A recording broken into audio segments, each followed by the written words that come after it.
Israeli Prime Minister Benjamin Netanyahu on Saturday announced a series of punitive steps against the Palestinians, including plans to beef up Jewish settlements in the occupied West Bank, in response to a pair of shooting attacks that killed 7 Israelis and wounded 5 others. The announcement cast a cloud over a visit next week by U.S. Secretary of State Antony Blinken and threatened to further raise tensions following one of the bloodiest months in the West Bank and East Jerusalem in several years. Netanyahu's security cabinet, which is filled by hardline politicians aligned with the West Bank settlement movement, approved the measures in the wake of a pair of shootings that included an attack outside an East Jerusalem synagogue on Friday night in which 7 people were killed. Netanyahu's office said the security cabinet agreed to seal off the attacker's home immediately ahead of its demolition. It also plans to cancel Social Security benefits for the families of attackers, make it easier for Israelis to get gun licenses, and step up efforts to collect illegal weapons. The announcement said that in response to public Palestinian celebrations over the attack, Israel would take new steps to strengthen the settlements this week. It gave no further details. There was no immediate response from Washington. The Biden administration, which condemned the shooting, opposes settlement construction in East Jerusalem and the West Bank, land sought by the Palestinians for a future state. The topic is likely to be high on the agenda as Blinken arrives Monday for talks with Israeli and Palestinian officials. The weekend shootings followed a deadly Israeli raid in the West Bank on Thursday that killed 9 Palestinians, most of them militants. In response, Palestinian militants in the Gaza Strip fired a barrage of rockets into Israel, triggering a series of Israeli airstrikes in response. In all, 32 Palestinians have been killed in fighting this month. Early Sunday, the Israeli military said that security guards in the West Bank settlement of Kedemim had shot a Palestinian who was armed with a handgun and released a photo of what it said was the weapon. There were no further details on the incident or the alleged attacker's condition. It remains unclear whether the Israeli steps will be effective. The attackers in the weekend shootings, including a 13-year-old boy, both appear to have acted alone and were not part of organized militant groups. In addition, Netanyahu could come under pressure from members of his government, a collection of religious and ultranationalist politicians, to take even tougher action. Such steps could risk triggering more violence and potentially drag in the Hamas militant group in Gaza.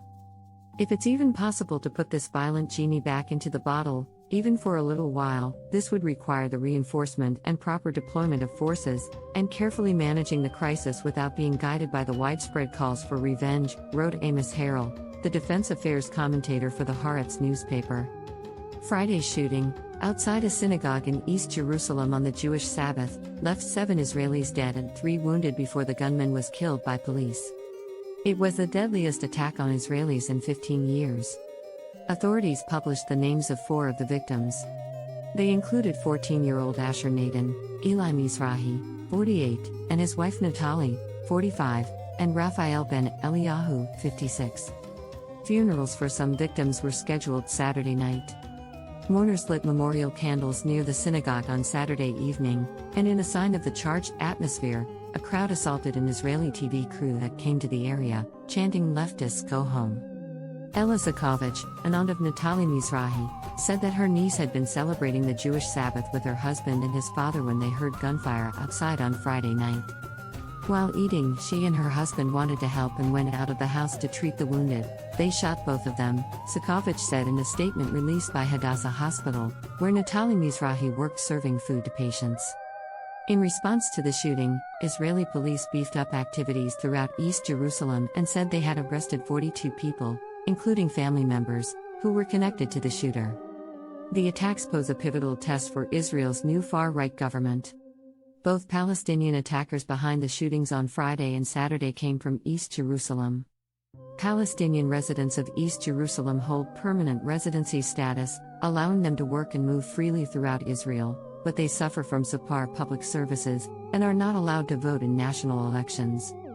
Residency rights can be stripped if a Palestinian is found to live outside the city for an extended period or in certain security cases. Israel captured East Jerusalem, along with the West Bank and Gaza Strip, in the 1967 Mideast War. The Palestinians seek all 3 areas for a future independent state. Israel has annexed East Jerusalem in a step that is not internationally recognized and considers the entire city to be its undivided capital. Israel's new firebrand Minister of National Security, Itamar Ben-Gvir, has presented himself as an enforcer of law and order and grabbed headlines for his promises to take even stronger action against the Palestinians. Speaking to reporters at a hospital where victims were being treated, Ben-Gvir said he wanted the home of the gunman in Friday's attack to be sealed off immediately as a punitive measure and lashed out at Israel's Attorney General for delaying his order. Overhauling Israel's justice system, including the Attorney General's office, has been at the top of the agenda of the new government, which says unelected judges and jurists have overwhelming powers. The divisive issue helped fuel weekly protests by Israelis who say the sweeping proposed changes would weaken the Supreme Court and undermine democracy. Tens of thousands of protesters gathered in the central city of Tel Aviv Saturday evening for a new protest. Some raised banners describing Netanyahu and Ben-Gvir as a threat to world peace. The marchers also held a moment of silence in memory of Jerusalem shooting victims. The Palestinian leadership in the West Bank, meanwhile, upheld its decision to halt security coordination with Israel to protest the deadly raid in Jenin. After a meeting headed by President Mahmoud Abbas in Ramallah, the Palestinian Authority called on international community and the U.S. administration to force Israel to halt its raids in the West Bank. Last year, as the Israeli military intensified its arrest raids following a string of deadly Palestinian attacks within Israel, at least 150 Palestinians were killed in the occupied West Bank and East Jerusalem. It was the highest annual death toll for more than a decade and a half. Over 30 people were killed in Palestinian attacks against Israelis last year, according to Israeli figures. Israel says most of the dead were militants. But youths protesting the incursions and others not involved in the confrontations also have been killed.